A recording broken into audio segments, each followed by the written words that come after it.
தமிழ்நாட்டின் நிரந்தர ட்ரெண்ட் கருப்பு சிவப்புதான் என்றும் 7வது முறையாக திமுக ஆட்சி அமையும் என்றும் முதலமைச்சர் மு க ஸ்டாலின் தெரிவித்துள்ளார். திருப்பத்தூர் மாவட்டம் மண்டல வாரியில் திமுக வடக்கு மண்டல வாக்குச்சாவடி முகவர்கள் மாநாடு நடைபெற்றது. இதில் பங்கேற்று முதலமைச்சர் மு க ஸ்டாலின் சிறப்புரையாற்றினார். 2026 திமுகவின் வெற்றி என்பது பல ஆண்டுகளுக்கு ஆய்வாளர்கள் வியந்து பேசக்கூடிய வரலாற்று வெற்றியாக இருக்க வேண்டும் என்றும் கூறினார். தமிழ்நாட்டின் நிரந்தர ட்ரெண்ட் கருப்பு சிவப்புதான் என்றும் 7வது முறையாக திமுக ஆட்சி அமையும் என்றும் முதலமைச்சர் தெரிவித்தார். வரும் தேர்தலில் டெல்லியா தமிழ்நாடா என்று பார்த்து விடுவோம் என்றும் சூளுரைத்தார்.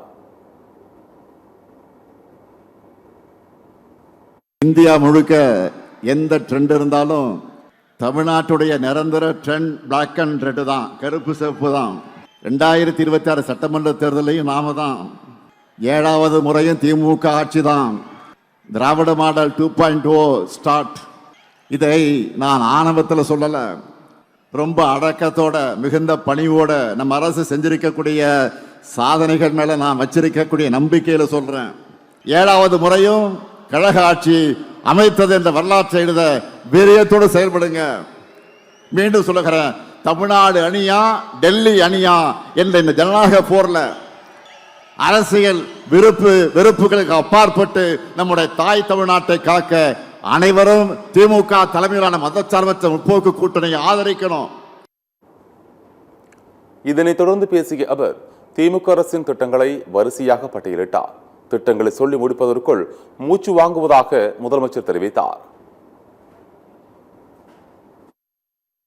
மகளிர் விடியல் பயணம், கலைஞர் கனவு இல்லம், அன்பு கரங்கள், அன்பு சோலை, தோழி விடுதிகள், உள்ளாட்சி அமைப்புகளில் மாற்றுத்திறனாளிகளுக்கு நேரடி நியமனம், முதலமைச்சர் கோப்பை, அயோத்திதாச பண்டிதர் குடியிருப்பு மேம்பாட்டு திட்டம், தொல்குடி திட்டம், டாக்டர் கலைஞர் விளையாட்டு உபகரணங்கள் வழங்கக்கூடிய திட்டம், பேராசிரியர் அன்பழகனார் கல்வி உட்கட்டமைப்பு மேம்பாட்டு திட்டம், பெருந்தலைவர் காமராஜர் கல்லூரி மேம்பாட்டு திட்டம், அண்ணல் அம்பேத்கர் தொழில் முன்னோடிகள் திட்டம், முதலமைச்சரின் தாய் மாணவர் திட்டம், முதலமைச்சரின் கிராம சாலை மேம்பாட்டு திட்டம், கல்லூரி மாணவர்களுக்கு லேப்டாப் திட்டம். உங்க கனவை சொல்லுங்க. இறக்குது.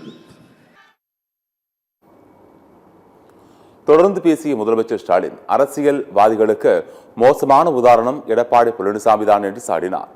பாஜகவின் கிளை செயலராக EPS மாறிவிட்டார் என்றும் விமர்சனம் செய்தார்.